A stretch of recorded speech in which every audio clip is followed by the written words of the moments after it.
Eu vou ler de novo, né? Porque Uhum. para a gente não ficar perdido. Características da Trindade. Aí, lembrando que a gente está falando do povo da esquerda, Pombagiras e Exus, né?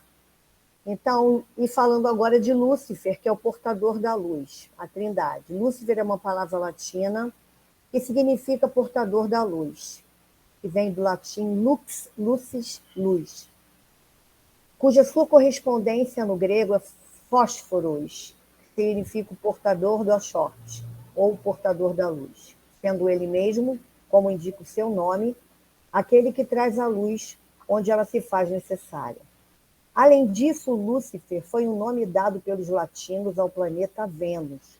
Todos sabem que Vênus, por sua proximidade ao Sol, aparece quando este se encontra ao horizonte durante os crepúsculos, seja esse matutino ou vespertino.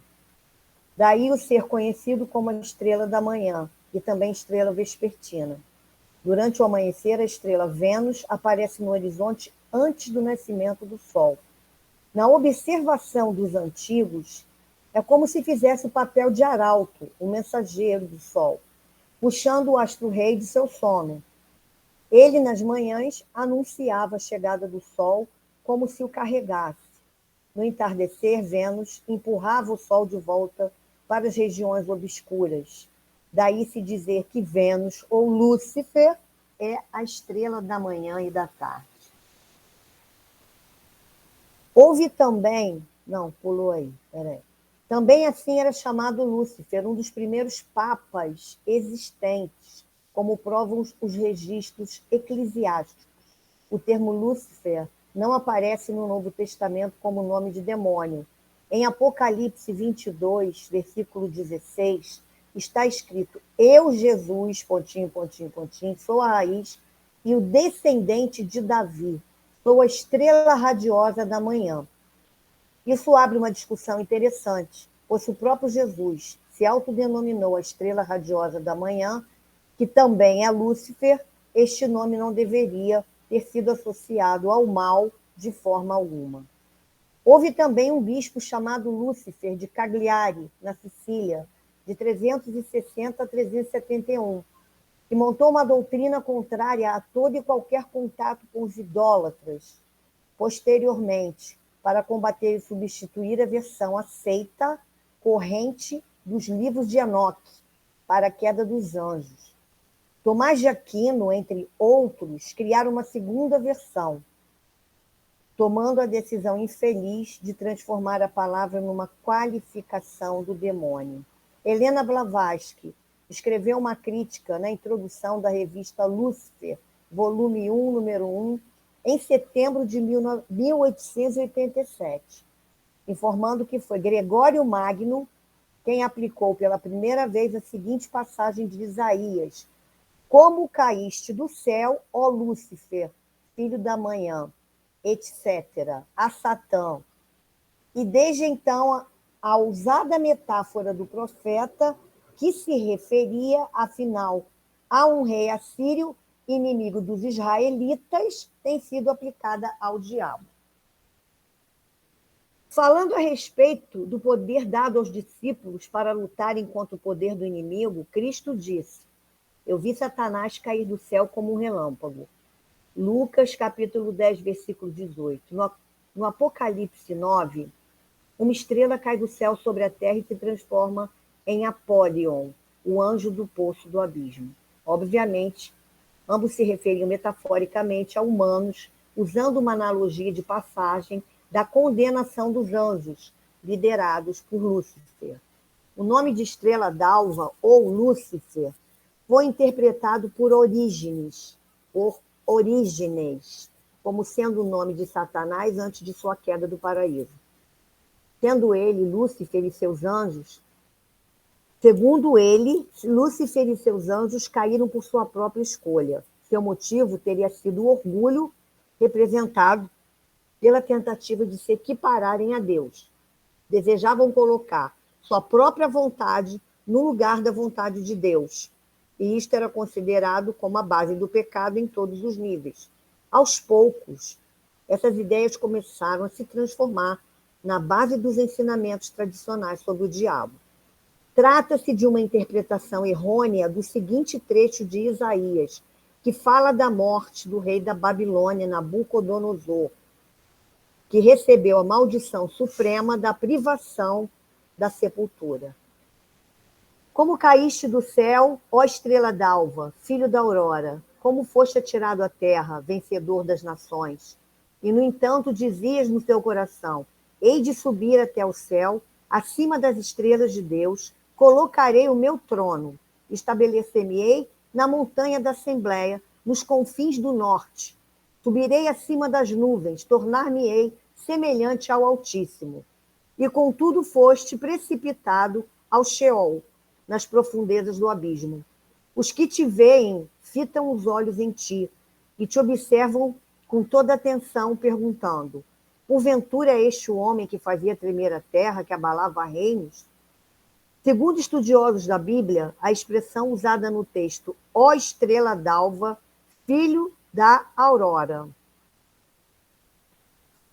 parece inspirar-se no modelo fenício. Em todo caso, eles apresentaram vários pontos de como... Onde é que eu estou?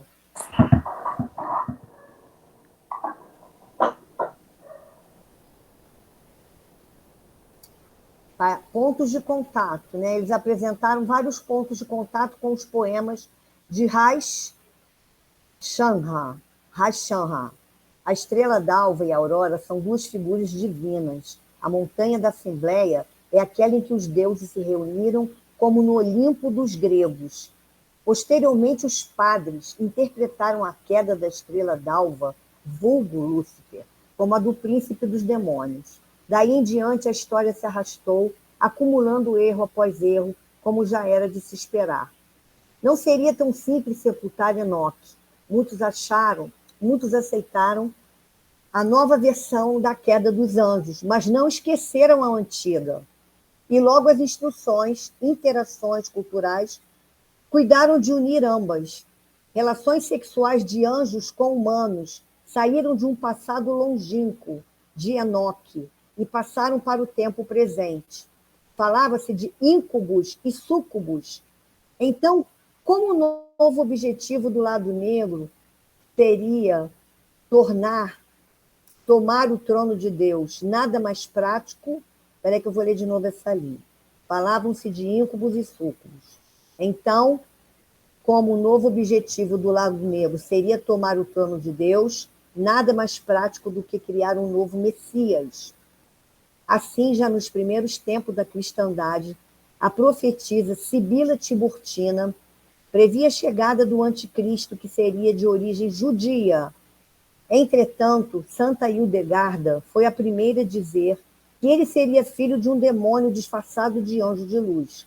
Diz ela: o filho de perdição, que reinará pouco tempo, virá ao anoitecer da duração do mundo, no tempo correspondente a esse momento em que o sol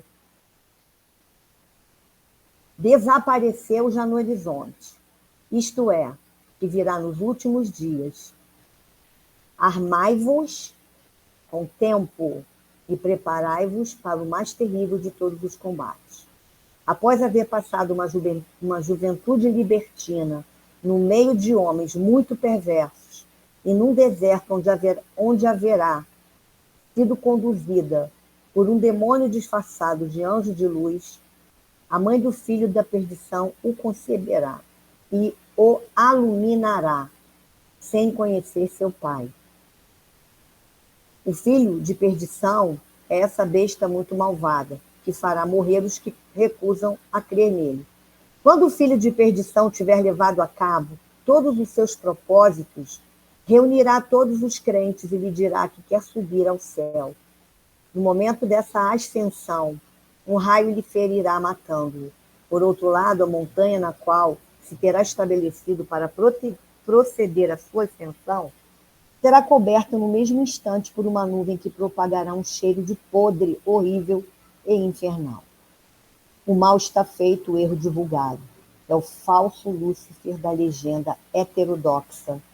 É este anjo altivo para julgar-se a Deus, para julgar-se Deus, bastante corajoso para comprar a independência a custo de uma eternidade de suplícios, bastante belo para ter podido adornar-se em plena luz divina, bastante forte para reinar ainda nas trevas e na dor, e para construir um,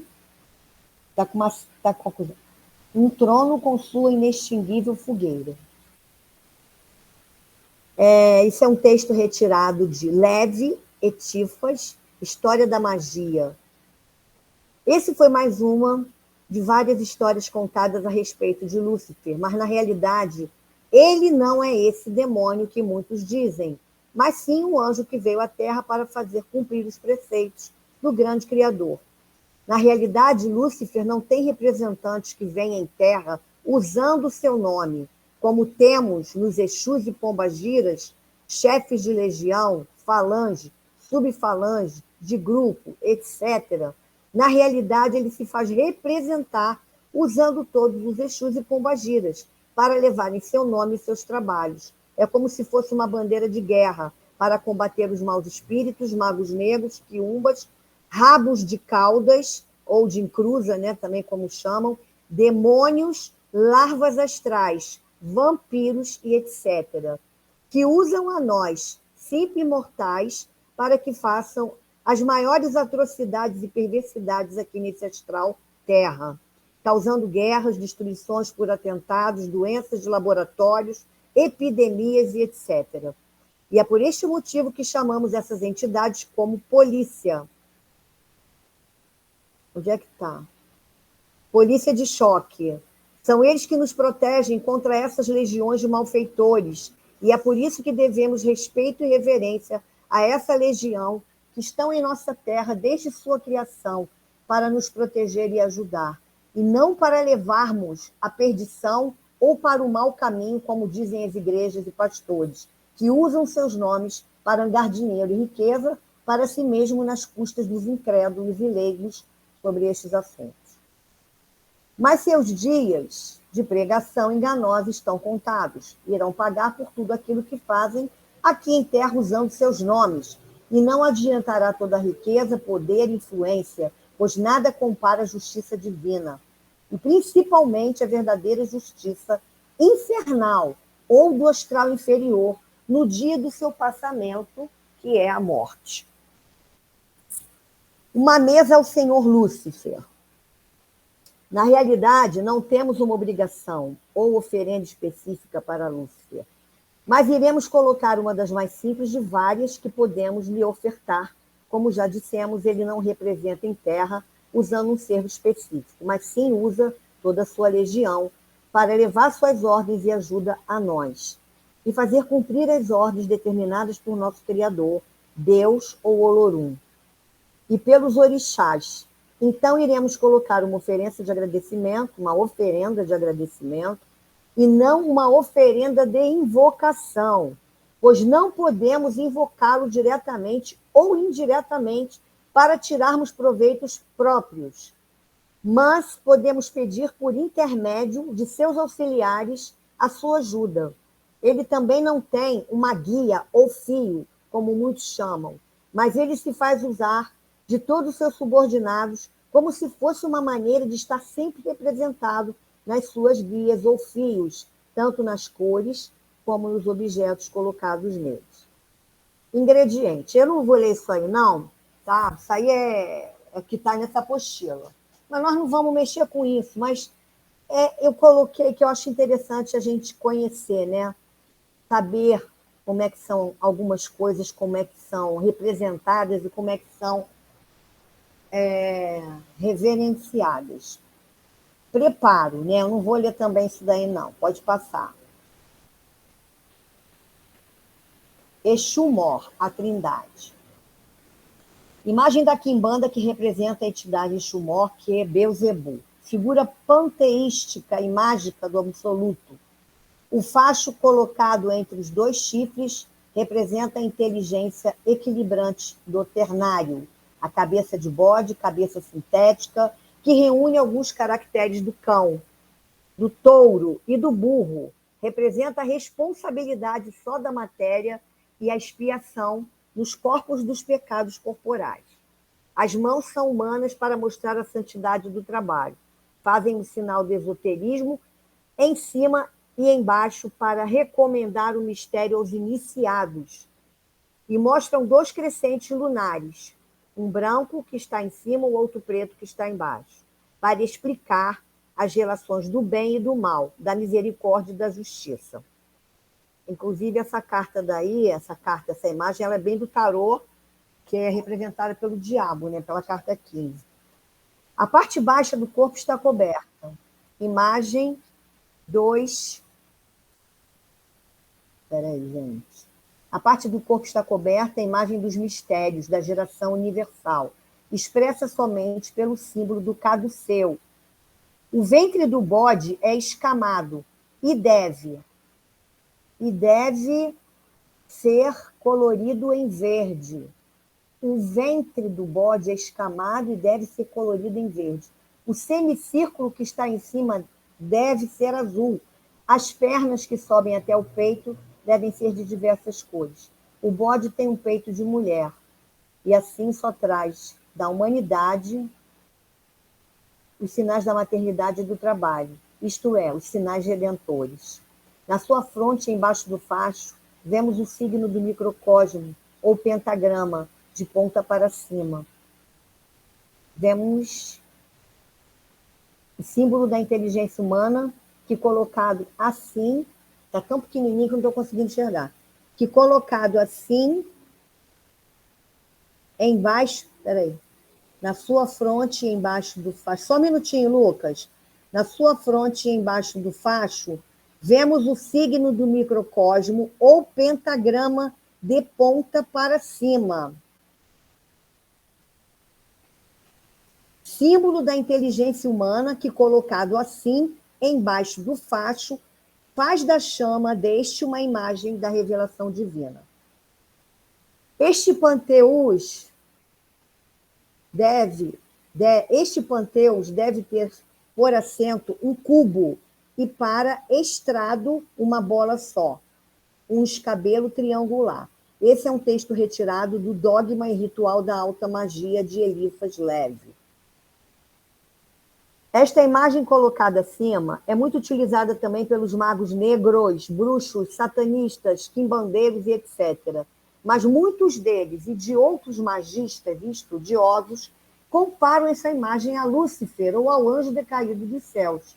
Crença esta que nós não devemos seguir, já que esta imagem que foi colocada acima é só uma ilustração de como são vistas entidades pelos místicos. O que falamos acima foi uma explicação de como é visto o Exu Mor, Belzebu, pelos dogmas da alta magia negra. Mas o que vamos colocar abaixo é de como vemos esta poderosa entidade no espiritismo, Umbanda, Candomblé, Nação e etc.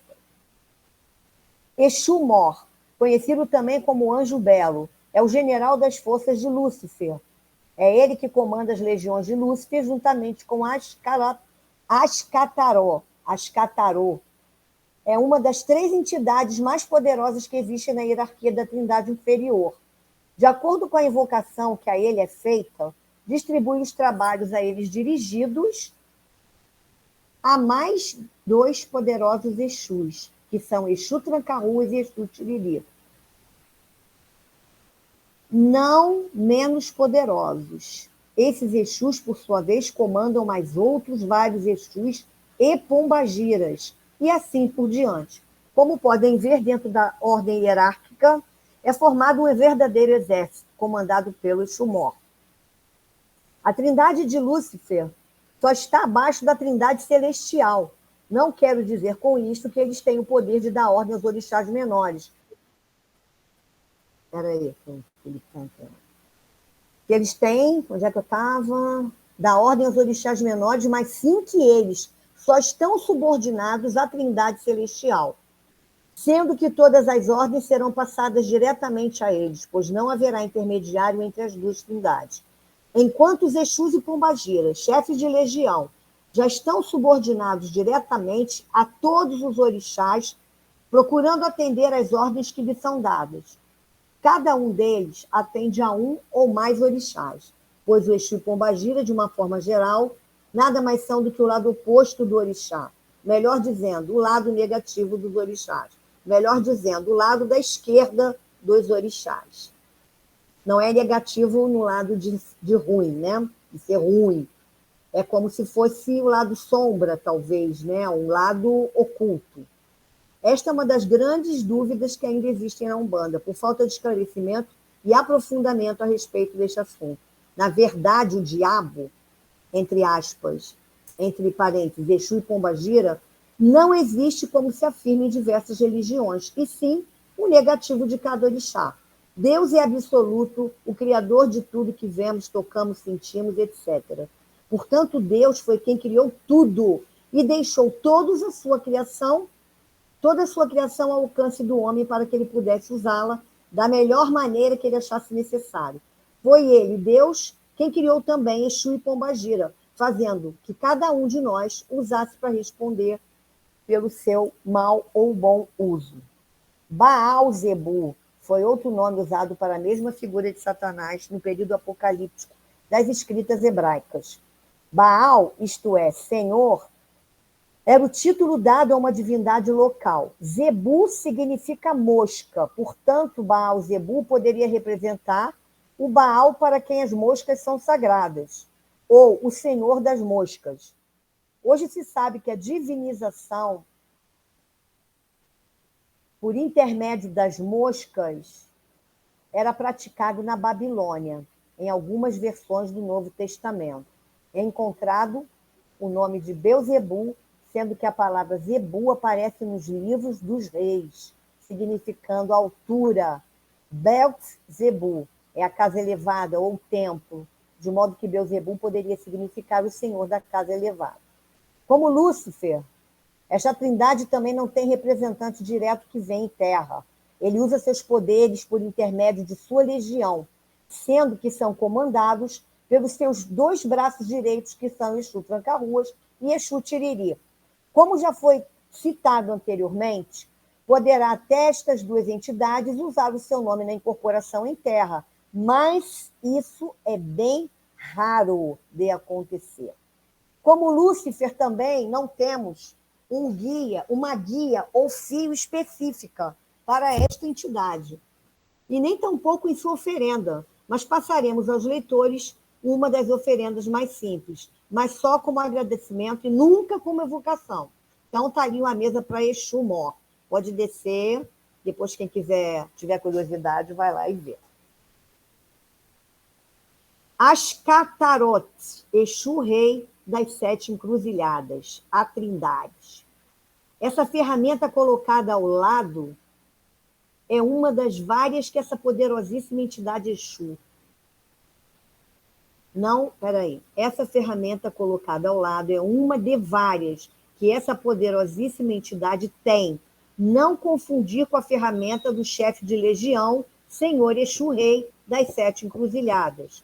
Essa trindade também comanda uma das legiões mais poderosas e numerosas de Exu e Pombagira.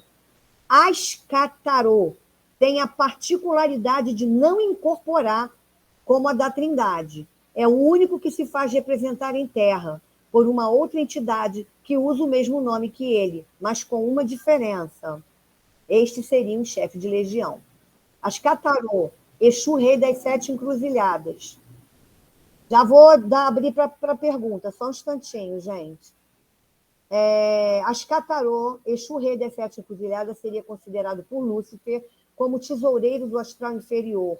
É ele que faz as cobranças dos karmas e das dívidas que temos que pagar quando desencarnamos ou quando viermos de outros astrais. E é de sua responsabilidade se esse ou aquele espírito, alma, deve ou não reencarnar ou ser conduzido para os umbrais, esperando seu recolhimento para outros astrais ou a definição dos orixás para pagamento de seus pecados, débitos, ou outras palavras que vocês queiram colocar. É ele que fica responsável pelas colheitas feitas nos abismos, umbrais, nirvanas, das almas que estão à espera de sua nova reencarnação ou para pagamento de seus karmas, ou até mesmo aquelas almas aprisionadas pelos magos negros. Dessa forma, ele tem uma legião de Exus e pombagiras, que percorrem periodicamente todos esses lugares, do mais distante e obscuro das trevas, abismos, fendas sem fundos, nirvanas e etc., em busca de almas que querem se regenerar ou que precisam ser recolhidas e aprisionadas para se reeducarem e para que não prejudiquem seus semelhantes vivos com desarmonia e desgraças, fazendo assim uma batalha constante e incansável com os demônios das trevas. Magos negros, larvas astrais, espectros, vampiros e vários outros tipos de demônios. É por esse motivo que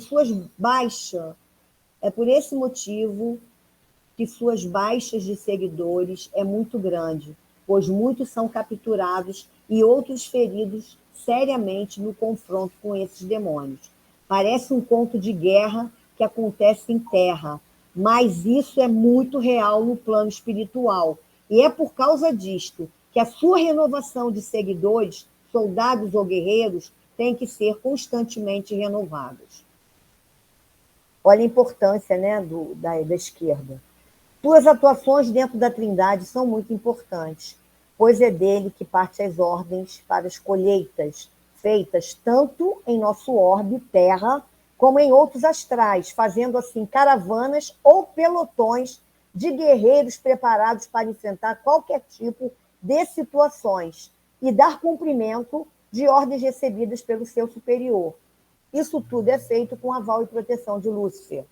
Também é dele a responsabilidade de efetuar o pagamento aos guerreiros utilizados por Lúcifer ou Beelzebu, por seus serviços prestados a eles, sendo que aqueles que se descaram positivamente será recompensado com escravos e promoções dentro de suas hierarquias. Mas se forem displicentes e não cumprirem o que lhes foi determinado, serão severamente castigados por ele, chegando a perder suas patentes de comando e aprisionados até que voltem a compor os guerreiros para quem serviam, mas começando tudo de novo, de comandante voltando para soldado. Isso dependendo da gravidade, pois poderá até ser transferidos para outros astrais mais atrasados. Vou dar uma pausa aí.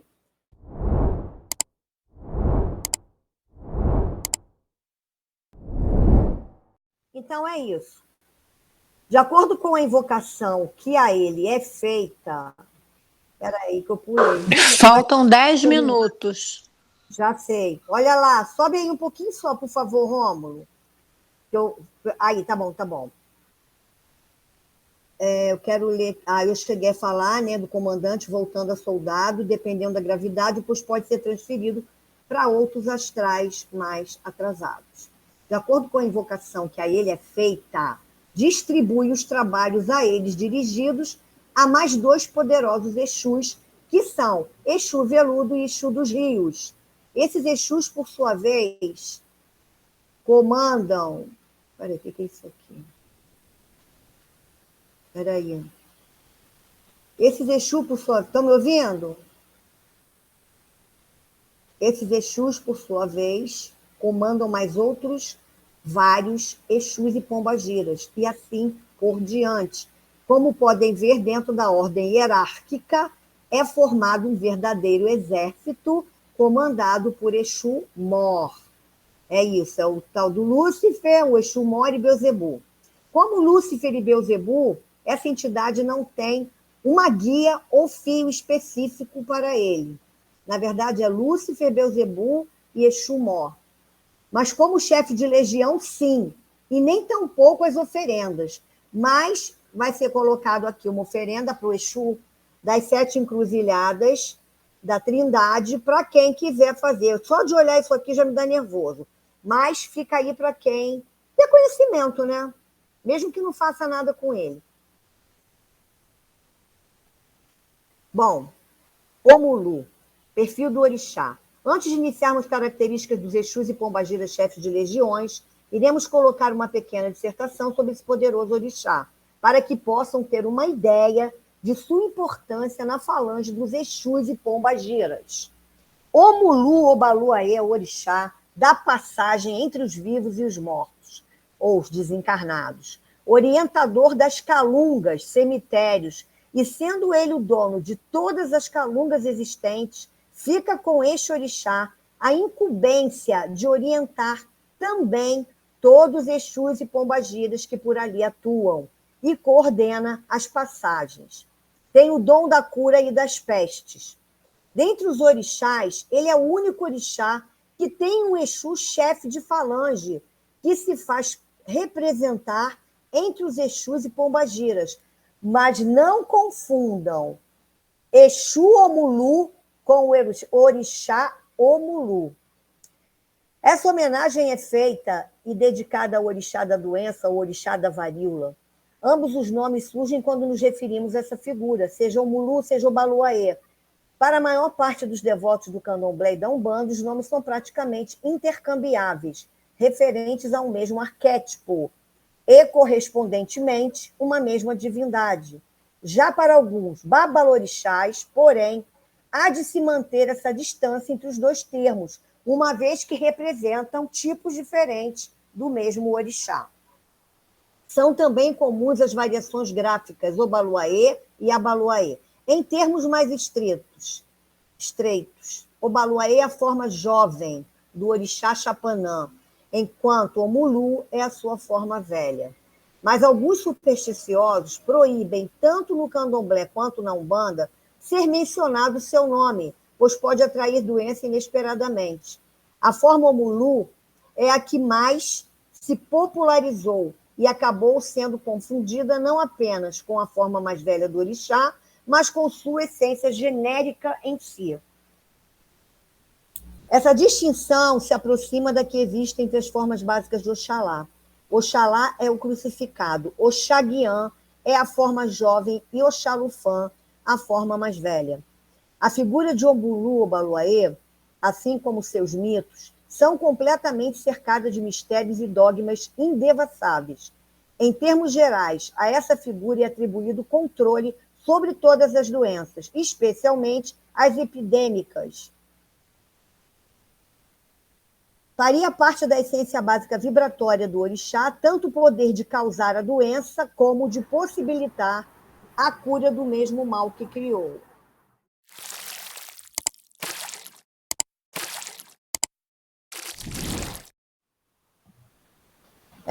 A gente está falando do orixá Omulu. Em outros momentos, nós vamos falar de outros orixás, tá? Existe uma grande variedade de Omulu. Rita, fecha, por favor, o teu... Existe uma grande variedade de Omulu e Obaluaê, como acontece praticamente com todos os orixás. Existem formas guerreiras e não guerreiras, deidades diferentes e etc., mas resumidos pelas duas configurações básicas do velho e do moço. A diversidade de nomes pode também nos levar a raciocinar que existem mitos semelhantes em diferentes grupos tribais da mesma região, justificando que o orixá é também conhecido como Escapatá, Omulu Jagum, Kikongo, Sapatói, Iximbó, Igui, beleza. Omulu foi rei do território de Tapa ou no pé, dono de flechas certeiras, que a quem atingissem tornavam cegos, surdos, mancos, batia e dizimava todos os seus inimigos. Na África, sendo Omulu muito antigo, é identificado por diversos nomes e formas. Em muitos lugares, chega-se a confundir com Nanã-Buruquê. Não temos o número certo de suas formas e nomes, porém todos têm a sua peculiar força e importância. Seu dia da semana, cultuado no candomblé, é a segunda-feira, que para a Umbanda é o dia das almas e de Exu. Na Umbanda, Omulu se apresenta na linha africana, linha conhecida como a dos pretos velhos, ou linha das almas, uma vez que Omulu é o dono do cruzeiro dos cemitérios e regente supremo das almas. Na Umbanda, O dia de Omulu é homenageado tanto no dia de São Lázaro quanto no dia de São Roque. Porém, a maioria de seus filhos lhe dá sua devoção no dia dos finados, que é dia 2 de novembro. Qual é a cor do orixá? Preto e branco. Predominância de preto. Guias, contas de cristal preta e de contas brancas. Ervas, aroeira, arruda, 7 sangrias e 5 chagas. Aquela canela de velho também é uma erva de Omulu, tá, gente? Vestes, vestimenta feita de palha da costa que encobre todo o seu corpo, inclusive seu rosto. Comida para ele. É pipoca estourada. Fecha aí alguém aí com. Tá com barulho aí de microfone. Fecha aí, Adriana.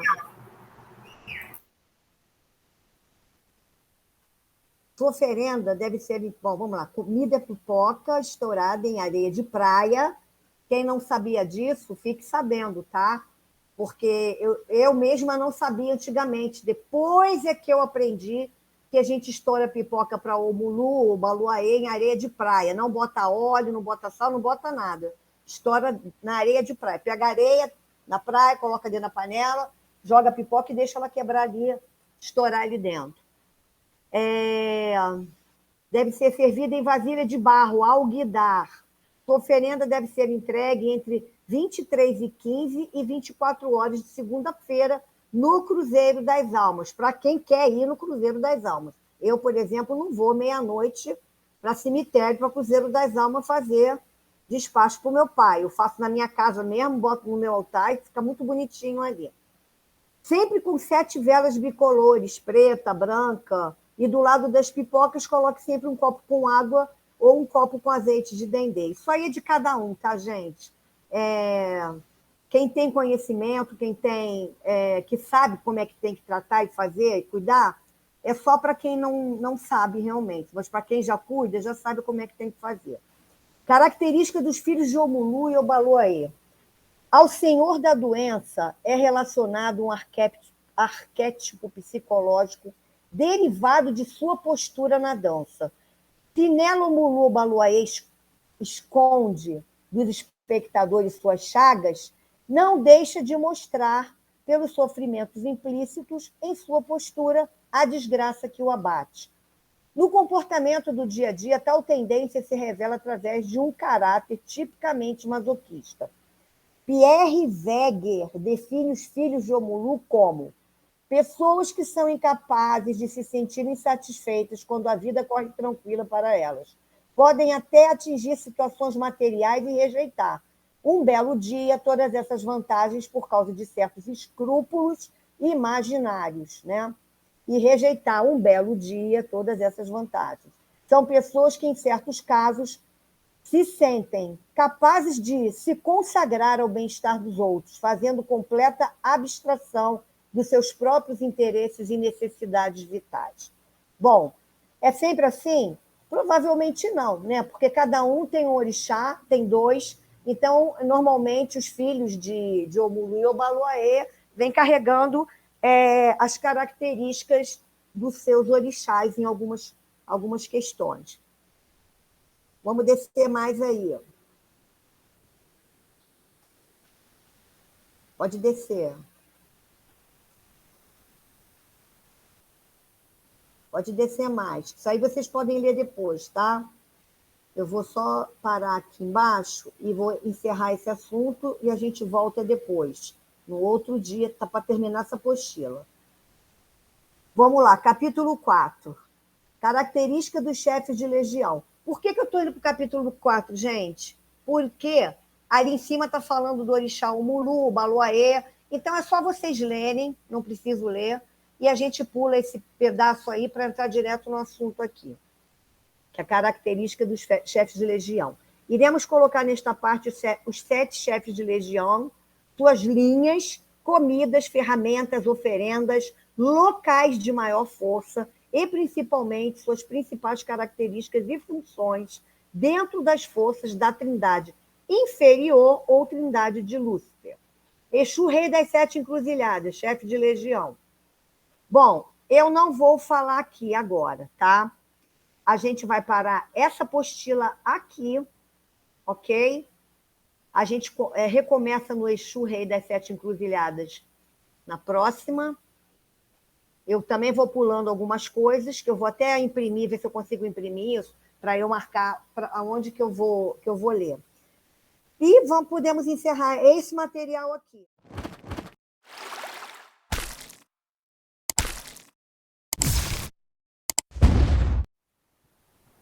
Pode descer aí.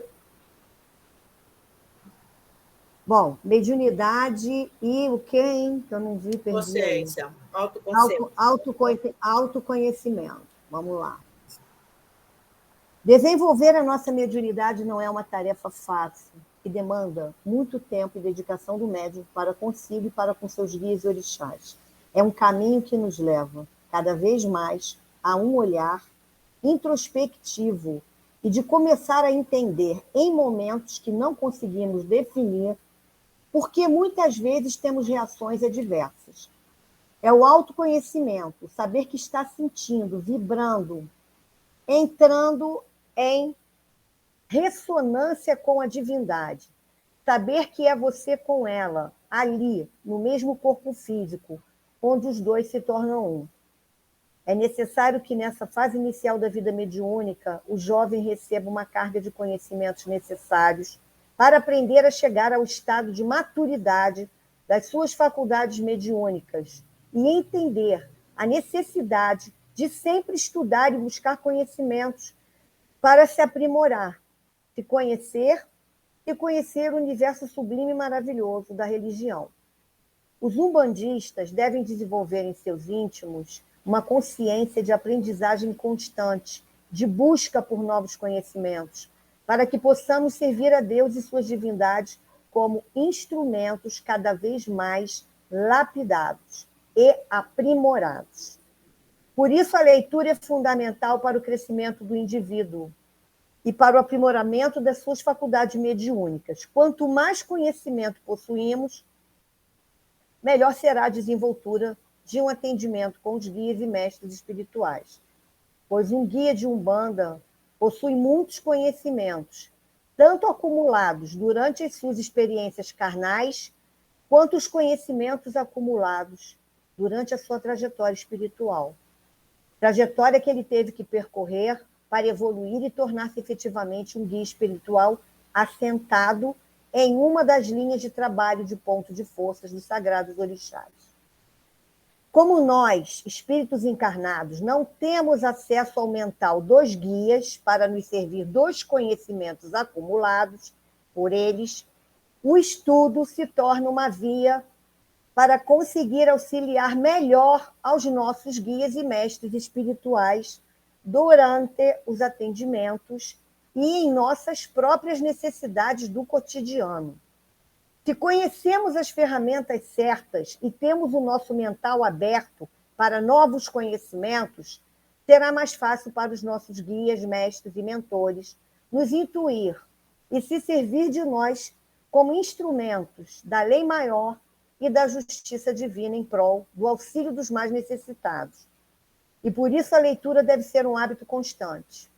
Estudar a Umbanda, seus fundamentos, sua ritualística e práticas, se faz necessário para se criar uma consciência religiosa, legitimamente umbandista, sem tabus ou dogmas que não possam ser aprendidos ou estudados, fazendo de nós verdadeiros religiosos a serviço da nossa amada Umbanda, equilibrados e conhecedores dos nossos próprios fundamentos. Muito bem. Esse texto aqui ele é bem pertinente para coisas que têm ocorrido na Tiçara e na... Estou falando da Tiçara também porque é um desenvolvimento bródio, né? E na Umbanda. Então, tem as pessoas que acham que sabem tudo, que sabem muito, não sabem, na verdade, nada. Por quê? Porque a gente está sempre aprendendo e aprimorando. Aqui fala uma coisa muito importante que muita gente rejeita. Eu não rejeito, não. Eu acolho, porque eu vejo exatamente desse jeito. Quando nós aprendemos, né, nós não temos acesso ao mental dos nossos guias e orixás. Eles é que têm acesso ao nosso mental. Então, quanto mais a gente estuda, quanto mais a gente conhece, quanto mais a gente busca conhecimento, mais facilitamos o trabalho deles conosco. Não é porque eles precisam, não, porque quem precisa somos nós. Nós é que precisamos desse conhecimento, porque o que acontece? Na hora de dar uma consulta para uma pessoa, se você não entende de ervas, o seu guia vai ter dificuldade de acessar o seu arcabouço mental.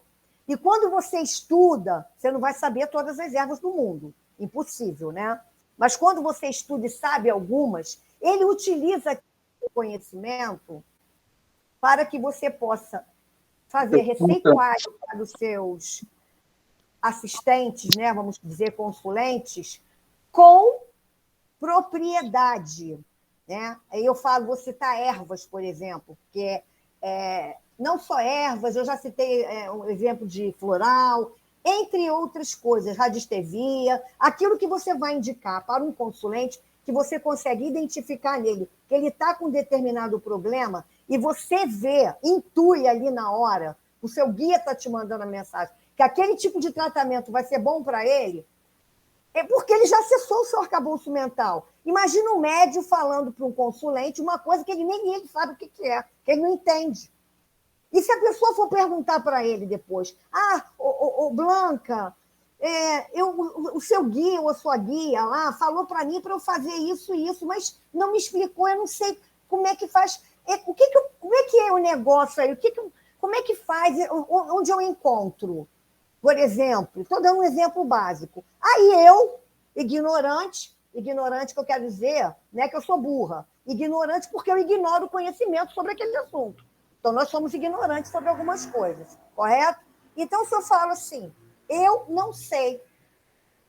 Olha que coisa linda você falar para o seu consulente que a sua entidade deu consulta e você não sabe para que serve. Eu estou dando um exemplo, tá, gente? Existem milhões de exemplos. Esse é um deles, tá? A mesma coisa quem trabalha com cura. Vamos dar um exemplo. O médium que trabalha com cura, ele se especializou naquilo, ele estudou. Ele pegou o tempo que ele tinha para investir naquilo, para trazer conhecimento para ele, porque na hora que ele estiver fazendo o atendimento, ele sabe exatamente o que ele vai indicar. Ele vai perceber se o consulente ali está com problema de chakra desequilibrado, desarmonizado, que às vezes não é somente um banho de ervas, tem mais alguma coisa que ele precisa fazer. E o médium que estuda, que tem o conhecimento da coisa, ele vai saber o que indicar com segurança, né, com confiança, aquilo que ele está enviando para a pessoa fazer. E se por acaso a pessoa tiver dúvida e perguntar para o médium, depois que ele tiver desincorporado, o médium vai saber explicar para a pessoa, né, o que é aquilo, por quê, para quê, vai explicar com as palavras dele, com o conhecimento dele que ele adquiriu estudando. Né? Então, isso é importante. O médium não se faz só com incorporação. Tá? Tem médium que nem incorpora. A incorporação é um tipo de mediunidade, existem outras. Nem todo médium incorpora, e nem todo médium que incorpora está pronto para incorporar naquele momento.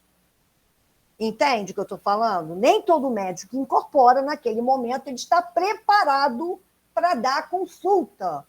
Então, quando ele não está preparado, pode acontecer de ter problemas com o consulente. Não é animismo, não? Espera aí que tem dois aqui. Eu quero seguir uma ordem. Animismo e desenvolvimento.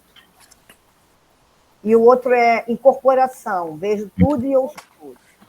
Esse material que eu coloco para vocês, gente, é material que eu pesquiso. Só que, assim, eu procuro pesquisar em lugares sérios, né? Eu não vou em qualquer porcaria de YouTube que fala, eu vejo pessoas sérias que já estão há muito tempo. Vou poder passar para vocês uma coisa que tenha sentido, né?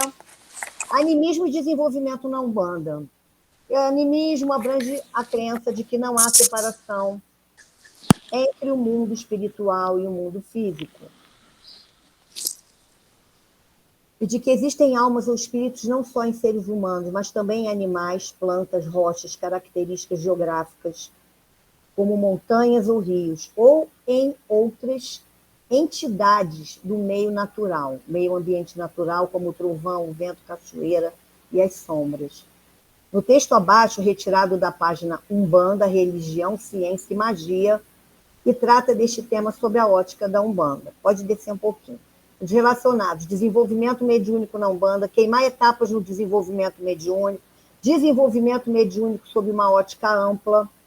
Quem se detém a estudar as obras espíritas, sejam kardecistas ou umbandistas, conclui que a totalidade dos autores afirma categoricamente que os médiuns completamente inconscientes são casos raros, raríssimos, sendo que muitos defendem a mediunidade consciente como perfeitamente cabível nos trabalhos de Umbanda e outros, como diz aí o W.W. Mata e Silva, por exemplo. Não admitem o médium consciente total, exigindo para uma incorporação autêntica, com a semi-inconsciência, onde o aparelho fica como que aturdido e sem forças para intervir naquilo que a entidade está querendo dizer. O fato é, este ponto é um problema muito delicado para a prática da mediunidade, pois só com muita experiência conseguimos fazer com que o nosso psiquismo não interfira no trabalho dos guias e protetores, principalmente quando o médium está lidando com pessoas de suas relações mais chegadas ou parentes seus. Tirar a cabeça do médium dos trabalhos do guia é justamente uma das coisas mais difíceis de se conseguir quando se é novato, pois sempre acarreta dúvidas e preocupações, mormente naqueles que receiam o fantasma do animismo e da mistificação. O mais engraçado é que pouquíssimos têm a coragem e a decência de se confessarem conscientes, ou pelo menos semiconscientes, querendo todos passar por médiuns mecânicos ou inconscientes totais, o que, a meu ver, já é uma prova de deslealdade incompatível com o verdadeiro sacerdócio da missão mediúnica na sua acepção mais profunda. Eu mesmo, isso aqui é o cara falando, tá? Mas tem alguma coisa aqui que, ó, esse exemplo aí é impressionante. Eu mesma, quando comecei na Umbanda, mantive a ideia plenamente enraizada de que mediunidade era sinônimo de inconsciência na hora do transe mediúnico. Quando comecei a sentir as primeiras vibrações de aproximação das entidades, entrei em verdadeiro estado de pânico. A Luísa está aí? Luísa veio para cá? Não, né? Isso aqui era importante para ela. Quando comecei Oi, a sentir... oi, tô aqui. Tá prestando atenção aqui Já nesse li, Beleza. já Então, li esses dois documentos aí. Tá. Quando comecei a sentir as primeiras vibrações de aproximação das entidades, entrei em verdadeiro estado de pânico, simplesmente porque comigo não estava acontecendo aquilo que todos em minha volta afirmavam, que eram médios inconscientes. Mas não há mal que não tragam bem. Comecei a desconfiar que todos não fossem tão inconscientes assim, quando em mim a consciência estava bem presente e firme. Só havia um recurso: estudar o assunto. Foi o que fiz, com vagar, persistência e paciência.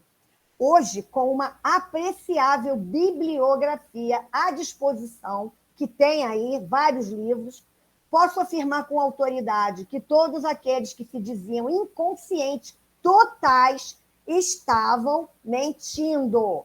Não sei com que intuito. A mediunidade mecânica inconsciente, em que o aparelho fica como num sono profundo.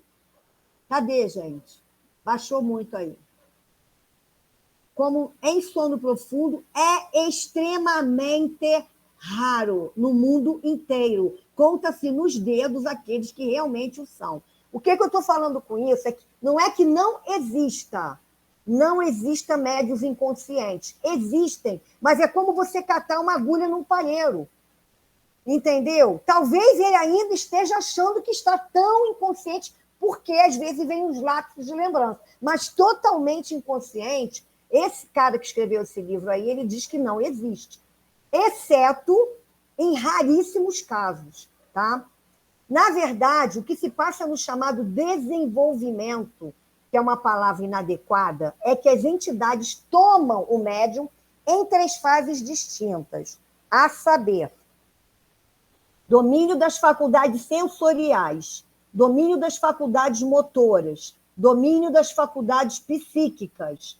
As primeiras manifestações são sensoriais, isto é, o médium começa sentindo algo estranho, mão gelada, braços e pernas dormentes, frio na espinha, para mim é coluna, ele botou espinha aí, na cabeça, na boca do estômago e etc. É a atuação das entidades sobre os plexos nervosos, como primeiro sinal da sua aproximação. Em seguida, as entidades passam a dominar as faculdades motoras e o médium sente impossibilidade de desfazer certos gestos e atitudes que ele tomou sem saber por quê, mas que não tem força para impedir, como, por exemplo, aí, um caboclo de verdade prende o braço esquerdo do médium nas suas costas e fica imóvel por horas e horas. Ou quando um preto velho verga as pernas do médium. Este não sabe por quê, mas obedece, embora esteja consciente de que está fazendo aquele gesto ou tomando aquela atitude.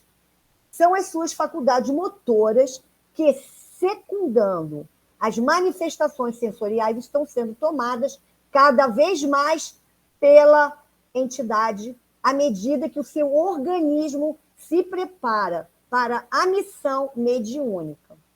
A última faculdade a se entregar ao domínio dos guias e protetores é justamente o psiquismo do médium, a sua consciência, a sua guarda para tudo de estranho que está acontecendo com ele. Quanto mais culto o aparelho, maior a sua resistência, a entrega do seu psiquismo, a atuação das entidades de incorporação. Em primeiro lugar, vem o natural e louvável autopoliciamento do médium, que, quanto mais bem intencionado estiver, mais receoso ficará de estar sendo tomado por sugestões neuroanímicas, animismo, motivadas pelo ambiente dos terreiros. Quanto mais ele se autopolicia, mais o seu psiquismo interfere, fazendo com que a entidade que se aproxima só consiga tomar 20% ou 30% da sua vontade. É por isso que todo médium, seja qual for, começa muito anímico, com 10%, 20% ou 30% de incorporação. E, consequentemente, com 90%, 80% ou 70% de interferência do seu próprio eu no trabalho dos guias. Só com o tempo, muito tempo, à medida que o médium vai tomando ciência do sucesso dos trabalhos do seu guia, é que as suas resistências psíquicas vão se quebrando. E ele começa, então, a progredir na escala da incorporação, com 40% ou 50% do seu psiquismo fora do ar. Os grandes estudiosos do assunto consideram 50% uma boa incorporação, o que nos leva a concluir que a coisa é muito séria mesmo. De 50% para cima, o médium vai se apagando numa espécie de aturdimento, crescente com a porcentagem de incorporação conseguida, né? Que ele conseguiu absorver na incorporação. Isto é, de domínio da entidade sobre o seu psiquismo. Os grandes médiuns que trabalham com ótimos guias e dão boa passividade ficam na faixa dos 70%, chegando às vezes a 80%. Jamais passam de 80%. Beleza? Então, isso daí é uma preocupação que quem é médium consciente tem, não adianta, tem e vai continuar tendo. Ele pode estar até anos que ele vai sempre ficar ali. Até depois de muito tempo, ele ter confiança, autoconfiança e segurança que ele realmente ele tem que relaxar na hora da incorporação, do momento em que ele está se preparando para incorporar, para que a entidade venha. Porque nós temos mania, eu falo nós porque eu também era assim, eu era muito assim, eu tinha dificuldade, às vezes, de incorporar em algum lugar, porque eu sentia essas coisas estranhas, sensoriais, e achava que eu era maluca, que eu ia pagar mico, que eu ia fazer um papel ridículo. Ai, gente, não é possível, não sou eu. Ai, eu acho que sou eu, mas eu estou sentindo vontade de fazer isso, mas eu nunca fiz isso, vou fazer papel de maluca. Então, esses questionamentos são normais dentro da mediunidade e acontecem mesmo, e durante um bom tempo, tá? Não vai embora assim de um dia para o outro, não. Quanto mais a pessoa se entregar ao processo de incorporação tranquilo, sem pressa, sem ansiedade, deixando as coisas acontecerem normalmente, ela vai sentindo mais segurança e confiança, mesmo sendo um médium consciente, porque ela está ouvindo, ela sabe o que ela está falando, ela sabe o que ela está fazendo, ela não está apagada. Então, ela sabe, olha, eu vou deixar a minha entidade chegar e vou relaxar e vou deixar ela comandar. Claro que eu estou falando de entidade, não estou falando de ego, tá, gente? De obsessor. Incorporado, vejo e ouço tudo ao meu redor. É normal? Publicado por Umbanda, eu curto. Incorporado, vejo e ouço tudo. É normal? Sou consciente, vejo tudo. Será que estou fingindo? Esta é uma das principais dificuldades dos médiums que iniciam seu desenvolvimento mediúnico. Quando se trata dessa situação, estamos falando da incorporação consciente. Aí vamos lá, sintomas de mediunidade. Você não precisa provar que está incorporado. Ah, eu estou no centro, numa gira de desenvolvimento, e eu estou vendo todo mundo incorporando, então eu quero incorporar também. Eu tenho que provar para as pessoas que eu tenho guia, que eu tenho entidade, então eu saio incorporando para não ficar me sentindo inadequado, porque eu não estou incorporando. O que é uma bobagem, porque cada um tem o seu tempo, tudo é um processo. Tem gente que incorpora e tem outros que demoram muito tempo. Eu demorei para incorporar. Eu demorei para incorporar, para falar, para trabalhar, para expressar, porque eu tinha até medo de abrir minha boca quando a minha preta velha incorporava. Ela não abria a boca, não falava nada, eu tinha medo. Por quê? O que ela vai falar aqui? Eu vou parecer ridícula falando. Igual preto velho. Vou se sentir ridícula. E como Exu e Pombagira e Caboclo, que tem os seus arquétipos lá. Eu tinha vergonha. Fazer o quê? Eu tinha. Paciência. Então, aquilo me travava muito. Aí eu via outras pessoas incorporando e eu comecei a me sentir... Como é que eu vou falar, gente? Menos não é menos, exatamente. Eu me sentia atrasada no processo, porque eu não incorporava. E quando vinha, eu prendia, eu segurava a minha incorporação. Eu não deixava a entidade se manifestar. Até que ela vinha vindo com mais força, até que eu tinha que não reagir mais e deixar a coisa fluir. Animismo. Médium incorporado deve usar máscara? Animismo e desenvolvimento mediúnico na Umbanda. Segundo várias análises, esse negócio de máscara aqui é porque tinha a ver com o período da Covid, tá, gente? Que algumas casas tinham médios que usavam máscara para trabalhar. Segundo várias análises, a cada 10 médiums, 9 têm essa dúvida e mostram insegurança no início de suas incorporações. Não é incomum perceber que muitos irmãos de fé sentem culpa ou vergonha por tal ocorrência, por total falta de conhecimento desse tipo de incorporação. É importante também citar que existem 3 estágios no desenvolvimento mediúnico até chegar à incorporação. Para explicar de forma mais simplificada, vou citar aqui alguns na ordem. Primeiro estágio é a intuição. Segundo estágio é o da aproximação. E o terceiro estágio é o da incorporação. Consideramos que é mais importante ficar atento a esses estágios do que viver no sofrimento ou dúvida se é importante ser consciente ou inconsciente na atuação como médium. Sabemos que nos dias de hoje não se faz necessário a mediunidade inconsciente.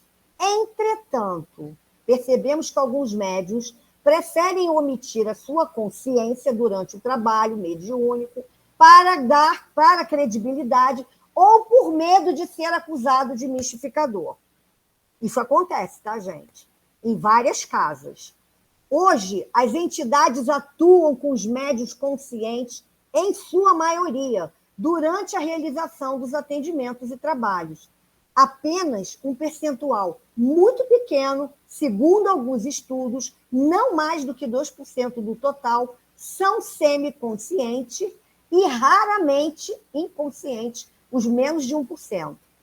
Há uma comparação interessante que vale a pena citar. Vamos comparar um copo d'água com açúcar. Há o processo da incorporação. Tá? Um copo d'água, você vai botar açúcar lá. Visualiza dois elementos, a água e o açúcar. Misturando, surge um terceiro elemento totalmente modificado, mas ainda contendo os outros dois elementos, que é a água e o açúcar. Da mesma forma, acontece a incorporação. A mente do médium, alinhada com a energia da entidade que se aproxima, unem-se em harmonia e, com o conhecimento de ambos, podem realizar um trabalho correto. Assim, nunca tenha medo ou vergonha de dizer que é um médium consciente. Pelo contrário, embora consciente, o médium vivencia um transe mediúnico, um estado alterado de atenção, cujo foco é o atendimento aos consulentes. Bons terreiros, pais e mães de santo e até cursos ensinam que não é preciso guardar ou decorar histórias contadas pela assistência. Os anseios das irmãs e irmãos umbandistas devem ser preservados e utilizados apenas para um bom atendimento, nada mais do que isso. Terminada a incorporação, é comum que o médium se lembre vagamente do que ouviu e que, com o passar das horas, simplesmente abstraia-se totalmente do que ouviu. Isso acontece comigo, realmente. Depois da incorporação, eu me lembro de algumas coisas, mas hoje, por exemplo, aqui falando com vocês, daquela gira que a gente fez agora, do desenvolvimento, ou na outra, do Preto Velho, eu não me lembro de nada que foi falado. Já foi, ó, já levaram. Entendeu? Ainda fica alguma coisinha na memória, mas ela vai se abstraindo aos poucos e chega uma hora que, pô, tu não lembra mais. Essa postura é desejável e recomendável até pelas entidades, segundo relatos. Essa postura traz sinceridade ao trabalho, respeito, confiança e credibilidade para todos, além de tornar a incorporação cada vez mais um processo natural aos médiuns iniciantes, dando-lhe segurança para os trabalhos. Incorporado, vejo e ouço tudo, mas não preciso guardar o que vi e ouvi. Médium que se esconde numa suposta inconsciência mediúnica está, na verdade, tendo uma atitude irresponsável, pois imagina que, se der algum aconselhamento errado durante um atendimento, pode usar um escudo do tipo, não fui eu, foi a entidade que disse, eu sou médium inconsciente. Gente, isso acontece, tá? Não estou dizendo que todos os médiuns do mundo são conscientes. Como foi falado aí, existem os que são semiconscientes e existe 1% nesse mundo todo, né, que é inconsciente. Então, são raríssimos, mas existem, mas são raros. Por exemplo, outro aspecto importante para destacar são as características da manifestação mediúnica quando incorporado, sobretudo os trejeitos e movimento das entidades e orixás. Por exemplo, tente impedir um dos movimentos voluntariamente. Segura as mãos quando da manifestação de um caboclo enquanto brada seu grito, ou levantar rápido da incorporação de um preto velho. Tenta. Já alguém aqui já tentou? Eu já. Eu já tentei porque eu me faço experiências comigo mesmo. Há relatos de médiuns que desafiam a ritualística, achando que podem provar algo, mas, ao contrário do que pensam, isso é uma grande intervenção ao processo normal de incorporação. Além disso, poderão não ter a comprovação para si mesmos de que a entidade está ali realmente manifestada. E isso pode gerar uma insegurança mediúnica desnecessária. No começo da Umbanda, julga-se que era necessário a inconsciência por se tratar de uma religião nova, segundo os relatos da época. Assim, algumas provas não seriam possíveis com a incorporação consciente do médium, pois o mesmo não teria coragem nem acreditaria. Isso sem contar as características de manifestação das entidades, como, por exemplo, incorporar uma criança ou uma pombagira. As pessoas ainda sentiam vergonha e temiam serem ridicularizadas com essas manifestações por falta de conhecimento, preconceitos, entre outras razões. Essas consequências poderiam levar o médium a se afastar da Umbanda. Portanto, a inconsciência era necessária para ajudar os incrédulos e quebrar paradigmas e preconceitos. Porém, hoje, com a evolução que a Umbanda conseguiu em mais de 100 anos, não existe mais a necessidade das entidades usarem do artifício da inconsciência para trabalhar com os médiuns e auxiliar a todos que procuram os terreiros de Umbanda. Tem mais alguma coisa aí? Tudo vejo e ouço que passa à minha volta? Sim. E que bom, né? Assim as entidades também podem nos ajudar com seus vastos conhecimentos, pois amanhã poderemos ser médiuns melhores, mais preparados e com mais experiência para atender todas as irmãs e irmãos de fé. Material aí do Umbanda Eu Curto, Instituto Cultural Umbanda Eu Curto. É isso aí, gente. Terminamos.